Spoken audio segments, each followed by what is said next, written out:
மதியம் வணக்கம் மக்களே. இந்த வீடியோ பார்க்குறவங்க எல்லோரும் சப்ஸ்கிரைப் பண்ணிவிட்டு வீடியோ பாருங்கள். இன்றைக்கி எங்கள் வீட்டில் என்ன சாப்பாடுனா, எங்கள் அம்மா வீட்டிலங்க அங்கே தொண்டியில் புயல்னு சொல்லிட்டு எங்கள் வீட்டுக்கு வந்துட்டோம். இன்றைக்கி வெள்ளை சாதமும் சிக்கனும் தாங்க. நேற்றும் சிக்கன் தான்.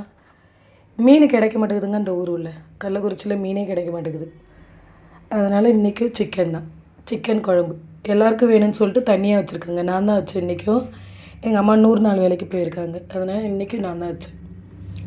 குழம்பு எப்படி இருக்குன்னு பாருங்கள். தண்ணியாக இருந்தால் தாங்க நைட்டுக்கு தோசைக்கே ஆகும். அதனால சொல்லிவிட்டு தண்ணியாக வச்சுருக்கேன். கொஞ்சம் மட்டும் பொரிச்சேங்க. எங்கள் தம்பி பொரிச்சு கேட்டான். அதனால் சும்மா கொஞ்சோண்டு மணக்காடு போட்டு பொரிச்சிருக்கேங்க. இந்த வீடியோ பிடிச்சிருந்தா சப்ஸ்கிரைப் பண்ணுங்கள். தொண்டை கட்டியிருக்கு, அதனால் வாய்ஸ் இப்படி தான் இருக்கும். வீடியோ பார்க்குறவங்க எல்லோரும் சப்ஸ்கிரைப் பண்ணிவிட்டு பாருங்கள்.